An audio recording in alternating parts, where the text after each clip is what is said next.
welcome to the show. My name is Charlton with Big C. This is Charlton and Big C Sports, coming to you worldwide on the Big C Sports Network, on the #1 network in the United States of America. And Big C Sports has been voted the #1 sports show in the universe, according to Big C and them good old boys down south. I want to say bienvenidos to all of our listeners in Latin America, also across the pond, in London, England, as well as Paris, France. We love you in Canada and Africa, but there's no one we love more than the good old boys down south, in the land of the free and the home of the brave, on a beautiful June the 11th, 2020. Round of the Deportes, Big C. How's it going for you good old boys down south?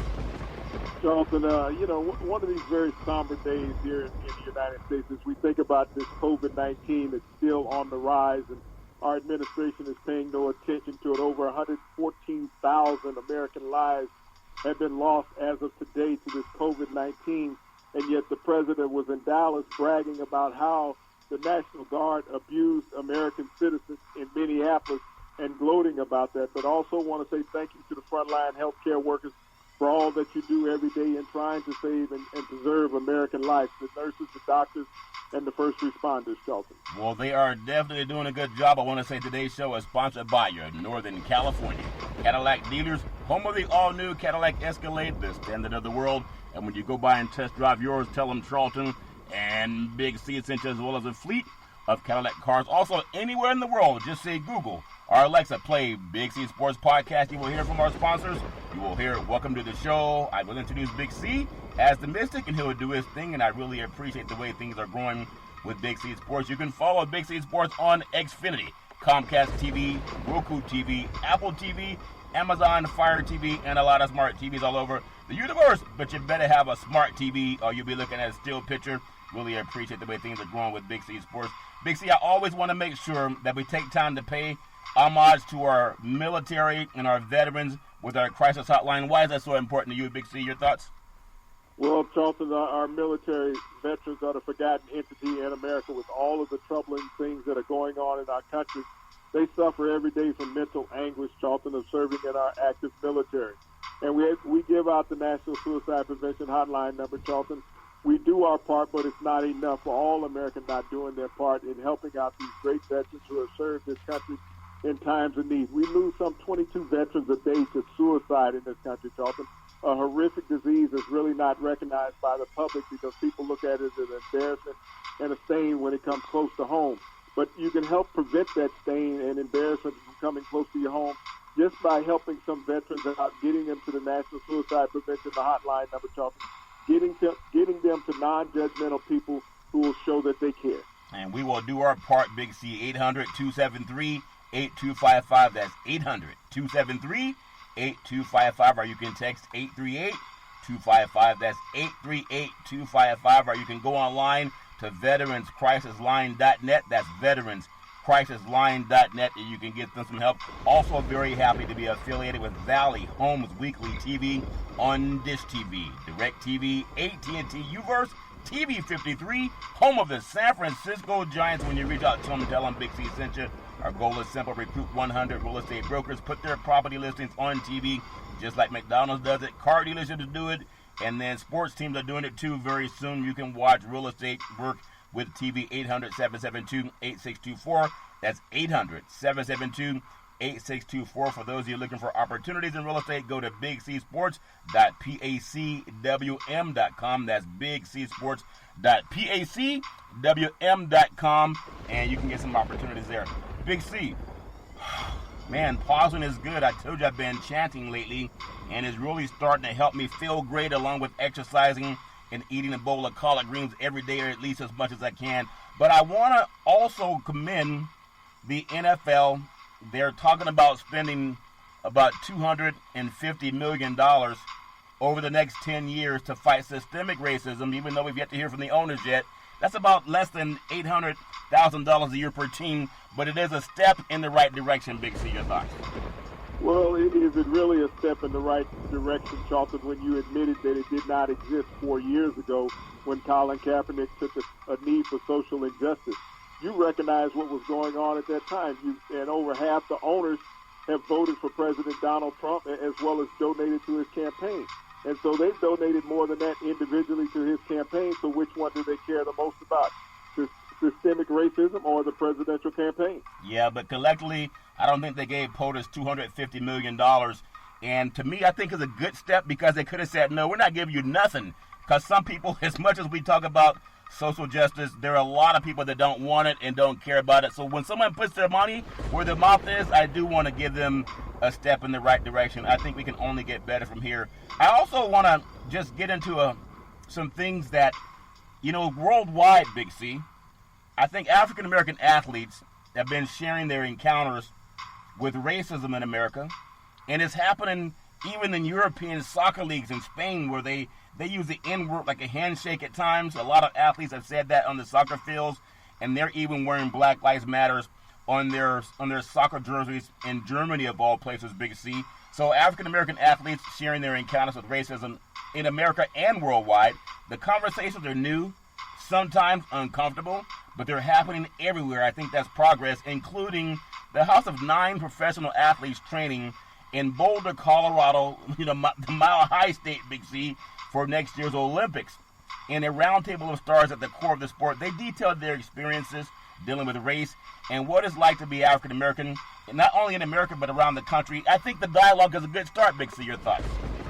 Well, these athletes run worldwide, Charlton, and so they're constantly exposed to injustice and indignities wherever they go to. And we're not always privileged as a public to hear this during the broadcast of a sporting event, and a lot of track and field events are not publicized, especially here in the United States.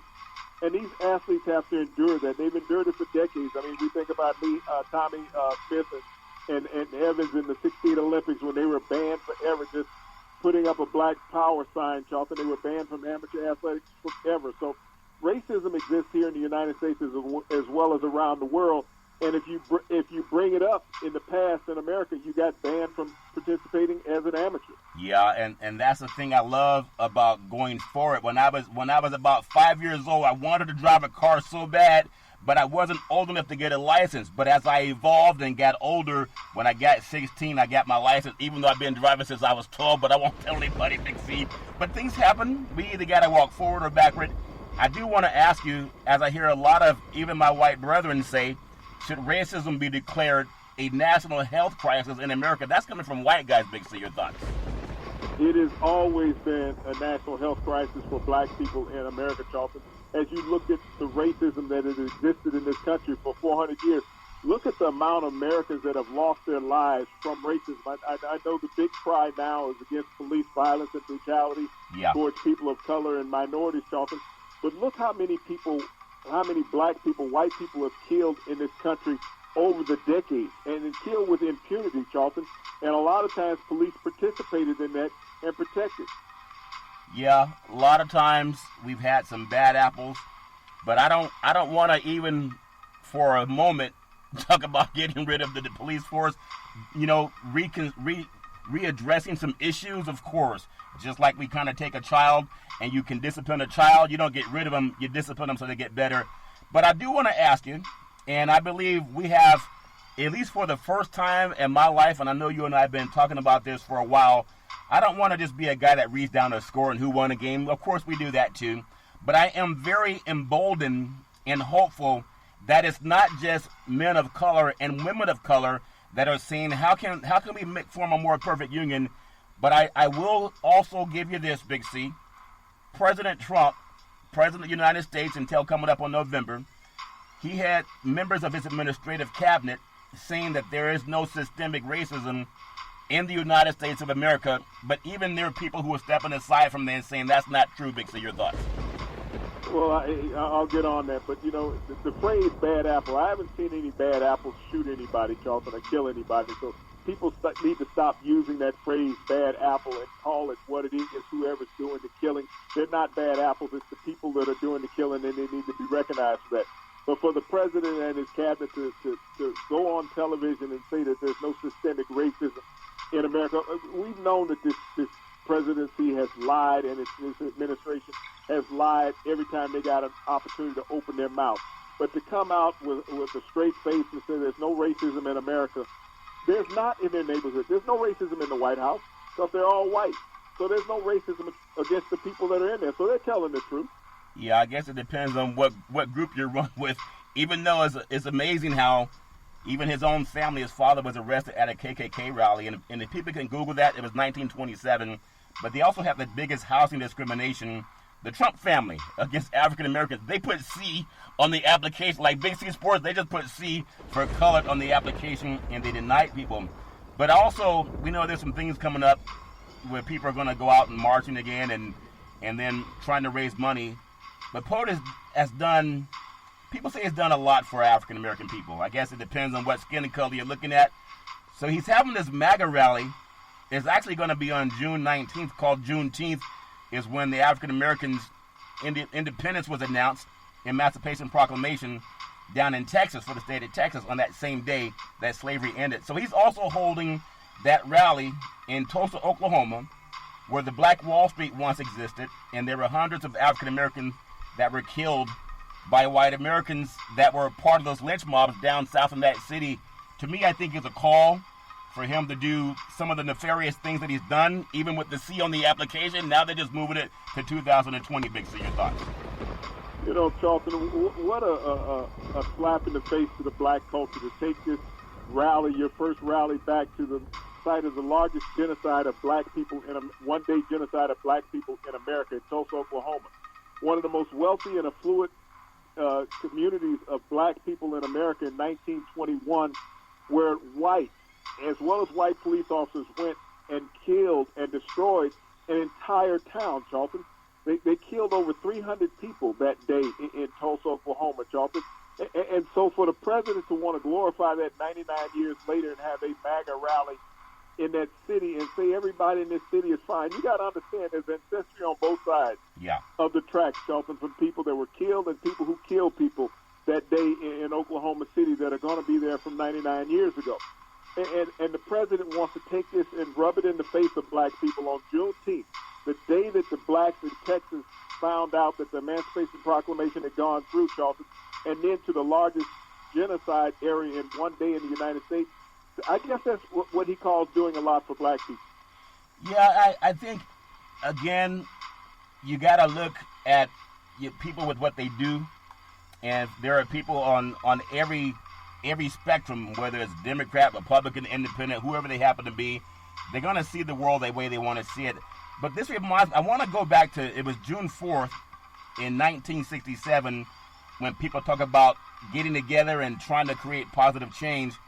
And this was also a summit. It was the Cleveland Summit. Bill Russell, the late Muhammad Ali, Jim Brown, Lou Alcindor, who's now Kareem Abdul-Jabbar, Willie Davis. There was also a Billy Mitchell, Jim Shorter, Wally Beach. There's a John Boughton and Willie McClinton, as well as attorney Carl Stokes. Now, we know that we have woven into our country, Big C, and we've stood at the highest levels of citizenship as men and women, and then the name and the value that we took that we used to paint it with, Big C, we have raised the bar. A lot of men of color and women have participated in trying to define excellence on and off the athletic fields.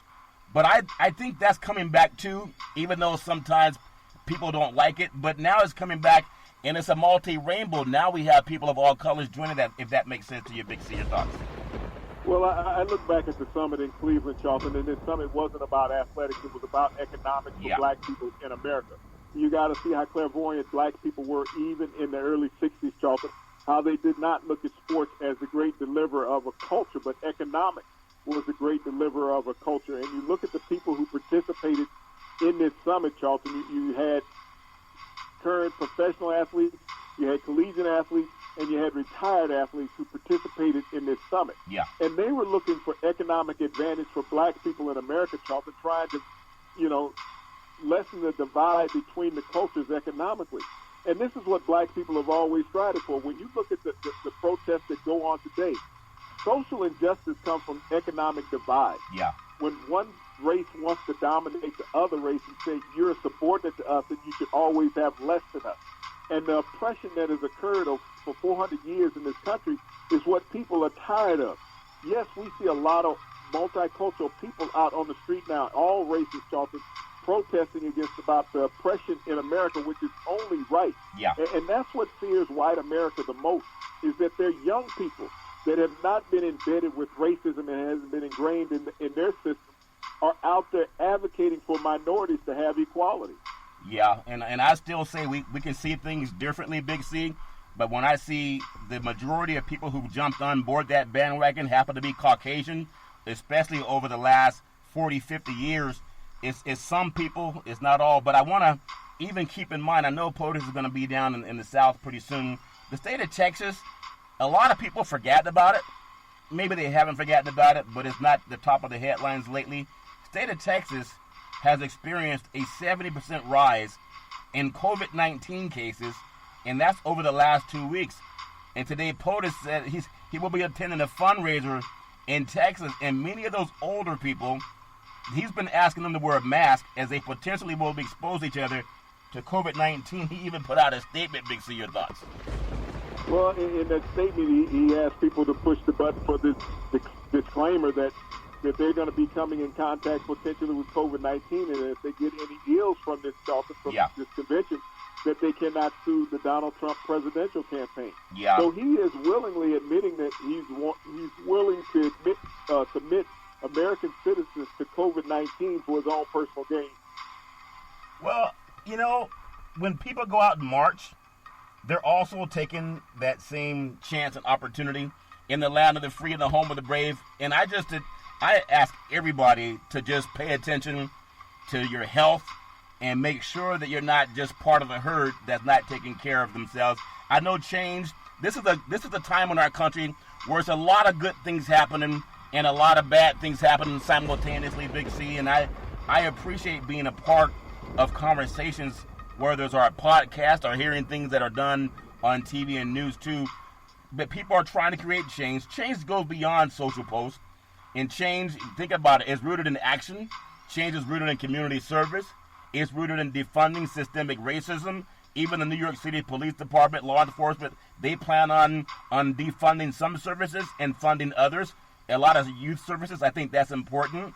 And to get rid of systemic racism, funding economic justice, and investing in black enterprise and entrepreneurs and black leadership. But to me, it's like a potpourri of flowers. It's more than just one ethnic group and one person of one ethnic background. It's everybody. I think that's a lot better than what we had 40, 50 years ago, Big C. Your thoughts?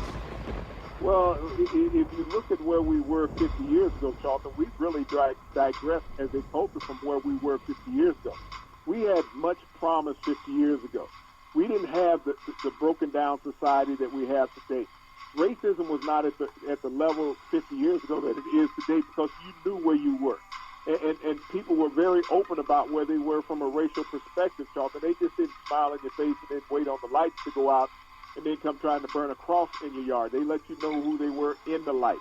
And that gave you a sense of ease at that time, Charlton. But as we look at things now today, how things are broken down, and we look at the lack of funding far as across the board of equality in America, that's the biggest problem. Yeah. Is the lack of funding for equality in America. That generates racism because those in power are not willing to give that power up. And you can take the poorest of white people and put them next to a black person, and that person will always tell you, I'm better off than you, and that black person can be a millionaire. But if they play the race card and it's white against black, we've seen how white people have villainized black people through cell phones, calling and making accusations, and this person was no better off than the black person that they made the accusations with.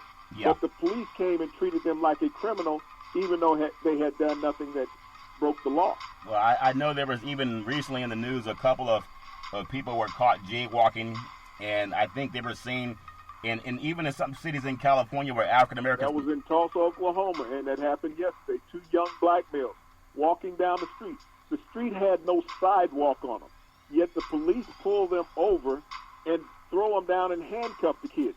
They're walking down the street, not bothering anybody, in the middle of the day, and they're abused by law officers. And the law officer tells them, the reason why I'm arresting you is because you were jaywalking. That's not even a misdemeanor, Charlton. But you get arrested and you get handcuffed and thrown to the ground for jaywalking on a street that doesn't even have sidewalks, so you have no choice but to walk on the street. Yeah, and I know the thing that we have now is a lot of people shout it down now. Maybe that didn't happen in the past. I think about it this way, and just talking to different people, it's amazing how many people are calling me, asking me how I'm feeling through all this process of change, and oftentimes they're different skin color. Power in America is really who sets the laws, and this is why you must vote at the local level and at the state level and the national level. Of course, November 3rd is the election, the national election, and I think we're going to have a change at the top of the ladder as long as people vote, and the Oval Office is going to change, and people know that's coming. The same people who use racial epithets under their breath in meetings, they're the same people that might sit and make the laws in this country. At the same time, there are a lot of people that look like the dominant society that are also sick and tired of that garbage too. Big C, your thoughts? Well, but the dominant society that's making the laws and controlling all of those issues, Charlton, they're not tired of it.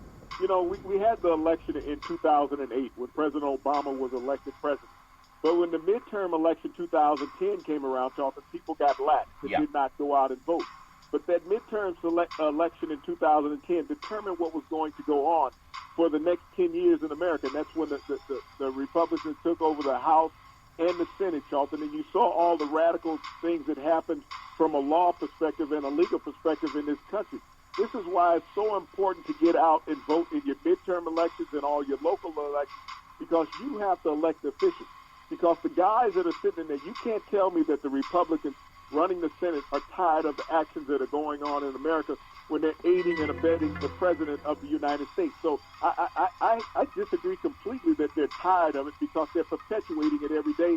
And they have the right to change laws in America, even without the President, Charlton. They can pass any amendment that they want.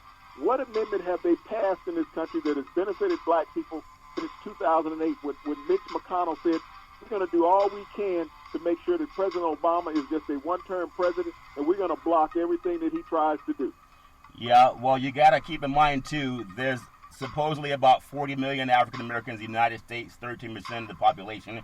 If every single one voted for, say, the Democratic Party, that's still not enough to get POTUS out of office. It's going to take good people, too. Yes, it would be, because you got to realize, if there's 40 million blacks, I'm going to say there's at least 30 million of them that's eligible to vote. When you look at him and he lost the populist vote by 3 million, if you can get another 20 million blacks to vote, Charlton, he's going to lose again. Even though he won electoral college, he's going to lose again. And he tried to get that debut that he even lost the populist vote. Yeah. Well, I still say if every white American voted for POTUS, there'd be no hope for black Americans. That's why it's going to take good people, too. And as I talk to white and black Americans about these issues, it's not about saying that we don't need their vote, because we need good people, and they happen to come in all colors. And I think that's a message that they're trying to put out, too. And sometimes they feel like they're not wanted, but I say it's good people versus bad. That's everybody's thought. But back to your point, 61% of black Americans live in poverty. And so why is that not really made an issue in every election? It really is, but it's a softball, Big C. They do it in euphemisms. But it's always talking about the working class and the middle class. And that's why whether you're rich or poor, no matter what color you are, especially African Americans, and I personally know a lot of people, not a lot, but I know too many that say, man, I'm not going to vote. It doesn't matter. They're going to do what they want to do anyway. That to me is wrongful thinking. And that's why POTUS, one of the reasons he's in. Everybody has to vote, Big C. Your thoughts? And that disparaging remarks come from lack of education, Charlton. And this is one of the things I always talk about, educating in the household. And people are always talking about how athletes need to go out there and take a leadership role. Athletes cannot be a surrogate to your kids. I mean, you just said you had your son graduate with honors. Would you want an athlete being the person raising him, some 25, 27-year-old athlete out there raising your son? What could he do for your son in raising him from a leadership perspective when he's no more than just a couple of years past being a kid himself? But we put too much emphasis on athletes being the directors for the black community, that they need to take a leadership role. That's what parenting is. You can't say as a parent, well, I'm going to release my kid to some 25, 27-year-old who was out there trying to enjoy himself, who just 5 years ago didn't even have a driver's license, and he's going to be the surrogate to my kid, and he can do a better job raising them than I can, influencing them about right and wrong, political rights and wrong. all of these things in life, Charlton. This is why the family structure has broken down, and it hasn't done an admirable job that it should in the black community that it would do 50 years ago. We had such a strong family structure in the black community 50 years ago, Charlton, but it's been disbanded because so many of these parents want some athlete to be a surrogate to their kids. Well, maybe, but it takes a village to raise a child. And we just talked about the Cleveland Summit. You can't say that didn't make any sense. It didn't make a difference. It does make a difference. That summit was about economics. It wasn't about athletics. It was about economics. But you're not listening. They were athletes, okay? They were not politicians. They were athletes. And you got to take, it takes a village to raise a child, as I've heard a lot of people have said that over the years. So I don't want to discount what Muhammad Ali or Lou Alcindor did back then, or Jim Brown, or those guys that were trying. Because today, and we can always say something is wrong in the past, but if we don't pay attention to what's going on now and the role that athletes can play, then we're really losing out on what God has given us as a gift. It's called attention and paying attention.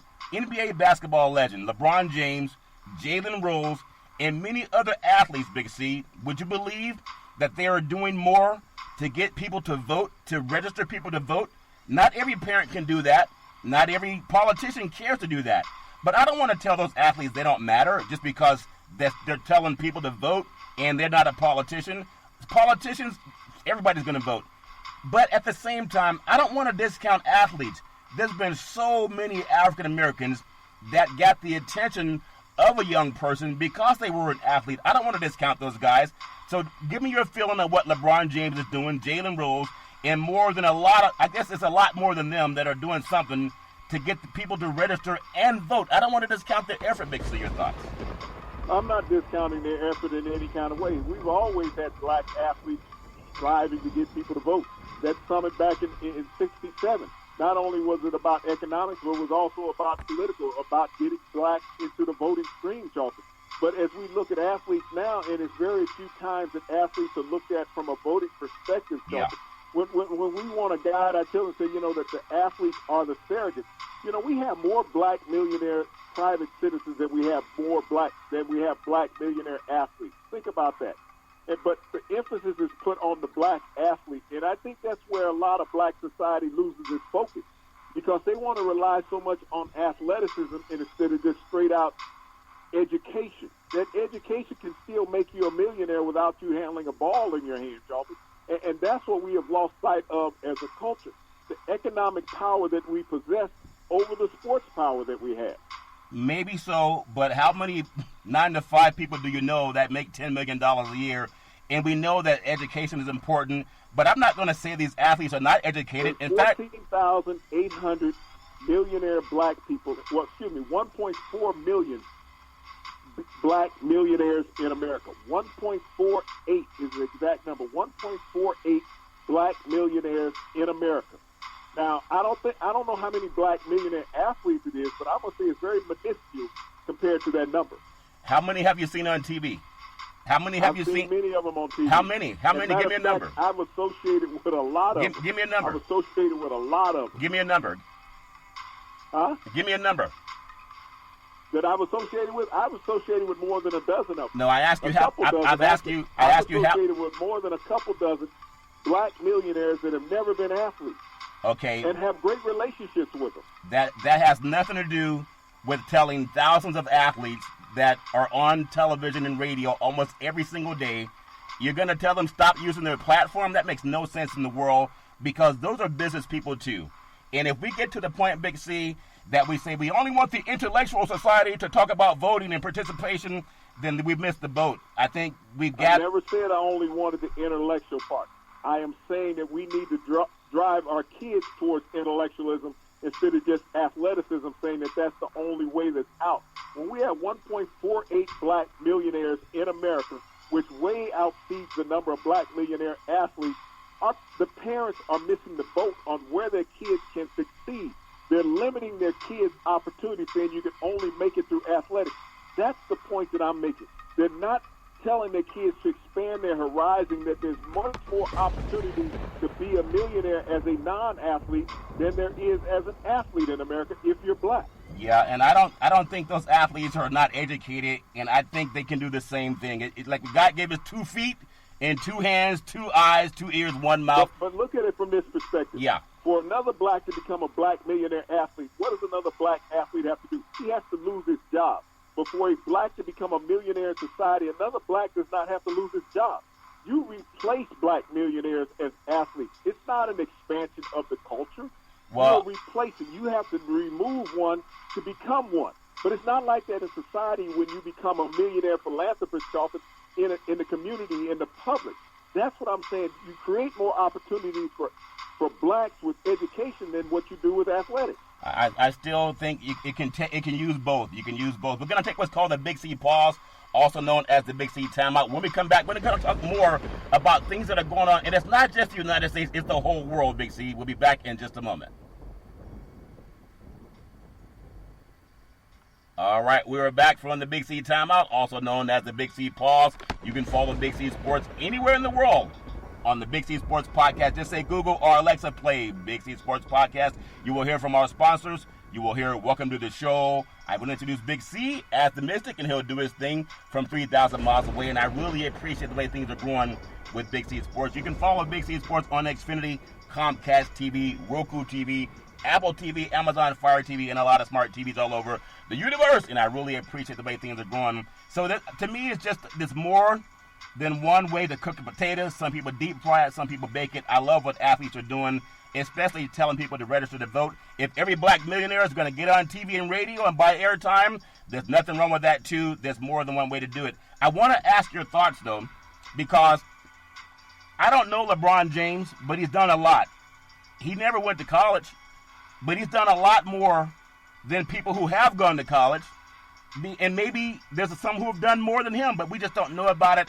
And it's good when you see someone who looks like you, that's trying to give you hope, telling you to vote, and how to become economically solvent, also how to go off to college, paying for college education. Even Mr. Robert Smith, they've done a lot of things to help people. And I really appreciate that when you take the whole spectrum, kind of like all the soup in a gumbo, you eat every little piece of it. I like where commerce comes together with athletics and also education. That has to make sense, Big C. Your thoughts?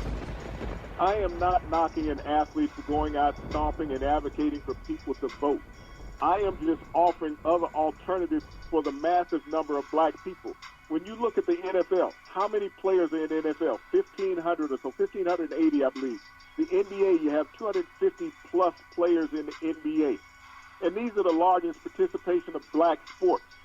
And when you look at that, and in totality, you have less than 2,000 athletes. And of that 2,000, you maybe have 1,400 that are African-American, Charlton. That's what I was saying, is that you have a greater opportunity for success outside athletics. Every time a new young black athlete makes it in basketball or in football, that means another black athlete has lost his job. So he is no longer on the payroll of one of those professional organizations. So what does he become after that if he hasn't had a long, lustrous career?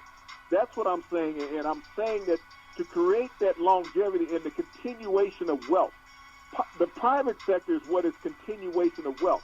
Athletics is not the continuation of wealth. So once that stops, Charlton, that wealth is gone, and you're not passing on that legacy to your next generation. You're not cultivating your next generation. That's where we're falling short as a culture. We are not cultivating properly the next generation.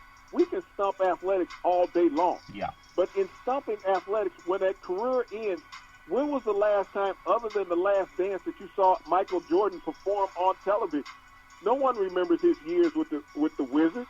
They remember the Last Dance, and they want to go back 30 years and resonate on that. What I'm saying is the wealth that Michael Jordan has today far out exceeds what he did as a basketball player.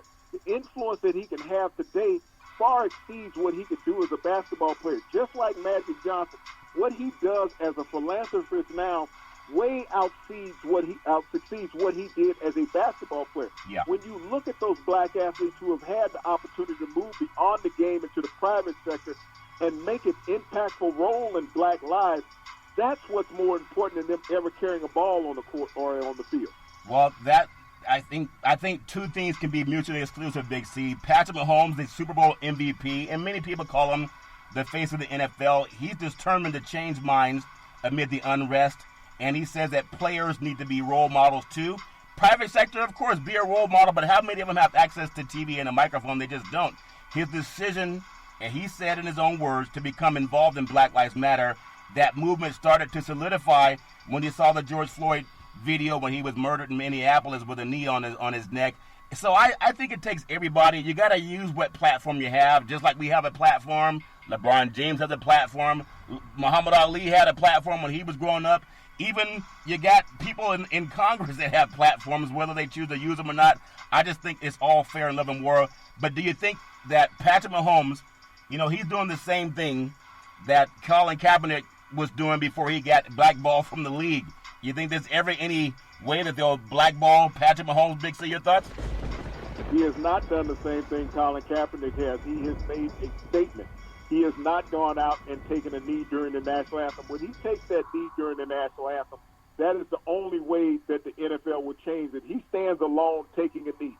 If he stands alone taking a knee and the rest of the Kansas City Chiefs stand, what type of backlash would there be?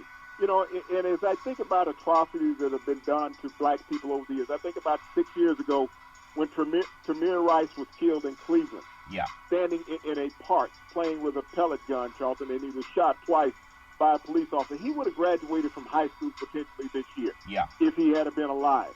And who knows what impact he could have made in black society. Yeah, it takes everybody in it. I mean, there's something that happened. I guess POTUS decided not to invite to this Trump race event. He's going to do, I guess, some type of a conversation on race. There's 3 top African-American officials in Dallas that are not invited to the Trump event. Now, I know you say that we can't focus too much on sports. I think we could do both. But when you have the Dallas Police Chief, her name is Renee Hall, you have the Dallas Sheriff's Department, Sheriff Marion Brown, and the Dallas County District Attorney, his name is John Kruzelt, and they're not being invited by POTUS. Now, those are people who are not athletes, but the people who are athletes have a platform that may help a lot of people when some of the people that are in the mainstream, they're being blackballed, Big C. So that if athletes set up too, then we would have nobody chosen that really could make a difference. If that makes sense to you, your thoughts? Well, the thing about POTUS today in not inviting these prominent black law enforcement leaders, Charlton, from the Dallas area to his convention, he spoke power to them. He empowered them more than he thought that he did because he brought, notoriety to them, Charlton. These are law enforcement officials that at any time they want, they can get in front of a camera. Yeah. These are the people who make decisions, and the decisions that they make are life-altering decisions. Athletes try to help and make life-altering decisions. These people are key components in life-altering decisions. But this just showed the weakness of the president and the callousness of the president, is that he did not want black leadership at an event that he was at because it would undermine what he wanted to say. And when I listened to his unarticulation today as he's talking, where he praised the National Guard for abusing American citizens. That was horrible. In Minneapolis. Yeah. You think about that. The President of the United States is praising the National Guard for abusing American citizens. That's a dictatorship. He doesn't care about sensitivity. And he thought that all of those people were black that he were having abused. I know. But 80% of them were white. Yeah, that's why he's going to be out of office coming up in November. At the same time, I was also, and to me, it's so important, and I appreciate what we do every day when we get the chance to do the Big C Sports Podcast with all over the world. There's a program, it's called #ShareTheMicNow, seeks to amplify black women's voices. Her name is Bozoma St. John. She's the Chief Marketing Officer with William Morris Endeavor, and they're trying to get people to speak up. I enjoy, I guess it's just my opinion, I think black women have served in every facet of society that we've had here. We know that all of life came from Africa, according to science, but oftentimes black women are the ones on the back burner when it comes to making a voice. But I want to encourage everybody to go to #ShareTheMicNow and figure out what we can all do, especially African-American women. I do want to run across the pond to England in the last, our shows are going by way too fast, Big C. In London, England, would you believe, the Premier Soccer League, they have Black Lives Matters on their jerseys, and as we mentioned, it's worldwide. And England has its own issues too. There's a lot of people of color in England, and I'm just proud that if an athlete does it, it's going to be seen more because I think 150 million people watch the Super Bowl. You don't get 150 million people watching a politician or a millionaire businessman, but I'm glad they're doing the same thing in London that they're calling for here in the United States. Big C, your thoughts? Well, London is one of those multicultural, diverse societies, Charlton, that deals with the same racial divide that we have here in the United States. It's just we concentrate on what's going on in this country. Yeah, and I so appreciate, I really do appreciate, and I know you say that sometimes things were better in the past. I highly disagree with that. There's no way in the world that with all the shows that are doing our same platform, there's no way that you would have seen that in the past. I do want to mention this one more thing, actually two. We talked about the Trump officials denying systemic racism. There's a lady named Karen Otta, and she's the global opinions editor with the Washington Post. African-American woman, has some very good things to say about how we can improve and go forward. But I also want to just bring up Hollywood and what Hollywood is or is not doing. There's a lady, her name is Marta Kaufman, and she's the creator of Friends, that TV show that was all white. They only had like 2 black people on in the decade that it was on. She apologizes for the lack of diversity on the show, and she said that she's always encouraged diversity in their own company, but she didn't do enough. It's amazing how people have a come-to-Jesus moment once their show is off the air. Big C, your thoughts? Well, I mean, if you're basing life in reality on shows on television, you can go all the way back to the shows in the 60s. When did you see black people? And that was a show that was done in the 1990s. Yeah, yep. Guess who's coming to dinner? So let me ask you then. That was a movie. That wasn't a TV series. That's a movie, but at the same... There were only a couple of TV series in the 60s that had black people. Sammy Davis Jr., Bill Cosby played in The Saint, and there was one other show that they played in. But there was only 2 or 3 black people. Diana Carroll, ironically, was the first black woman playing in a weekly television series. Star Trek had the first African-American in space, Lieutenant Uhura, as a black woman navigating the Starship Enterprise by the late Gene Roddenberry. In America, Big C, we only have about 10 minutes left. Man, time flies too fast. In America, and this is coming from mainstream people calling me to get my thoughts on things. In America, everyone, pejoratively speaking, looks at African-American athletes as role models because that's what they see. But there are more black millionaires in American society than there are black athletes, and we know that, but they don't have a face. I want to ask you this thought. You're down south in the 13 Jim Crow states, Big C. Why do white kids, pejoratively speaking, in America and around the globe, idolize black athletes? Your thoughts? You know, that's the million-dollar question, Charlton, is that, you know, you talk about it behind your back, you say racial epithets, and you denigrate blacks all the time. But you look at black athletes as your role models, people you aspire to be like.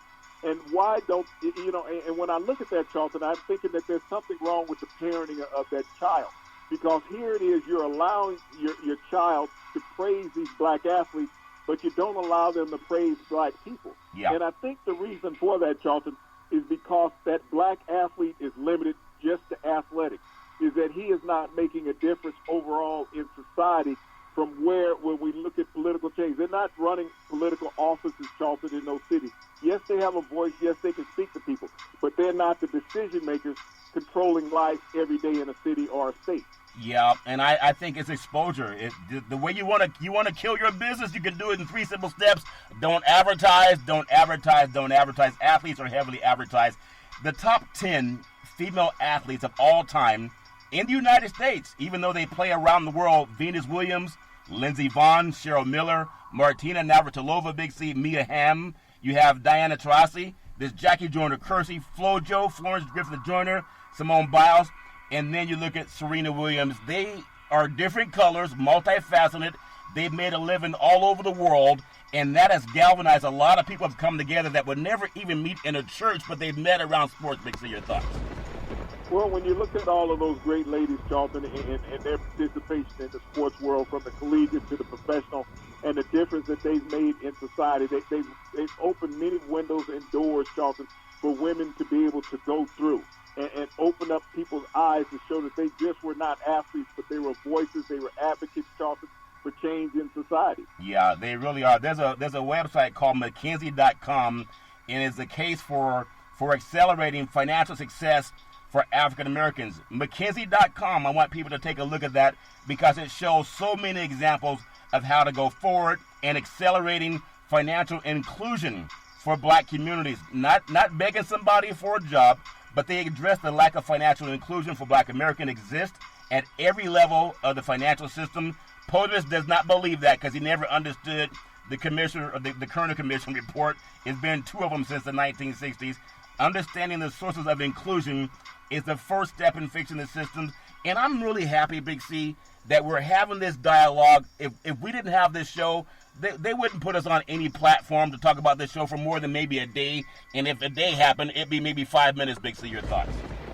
Well, you know, I listened to what you just said about financial inclusion of black people by going to that website. Athletes don't have these websites to go to show people how to make money. But when you talk about these others, this is what I constantly reiterate on, is that we have to find financial stability beyond athletics. That's where black power is created.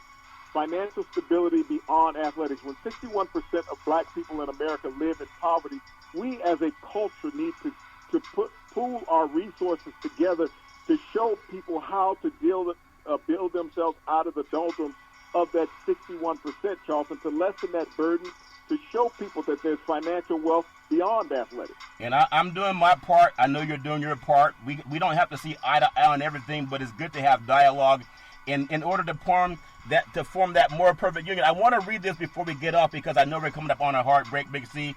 We the people of the United States, in order to form a more perfect union, establish justice, ensure domestic tranquility, provide for the common defense, promote the general welfare, and secure the blessings of liberty to ourselves and our prosperity, do ordain and establish this Constitution for the United States of America, all the amendments that are added to it to make it better, and I think we're going to get that as people get out and vote. Before we close, though, I really appreciate... Those are the words of slave owners. Always remember that. Those are the words of slave owners. But the slave owners did not pass the Civil Rights Act. They did not make it. They did not pass the Housing Act. Those slave owners never freed their slaves either. But that's why they have amendments. If you don't see that, then I don't know what to say. NASCAR, Truck Series.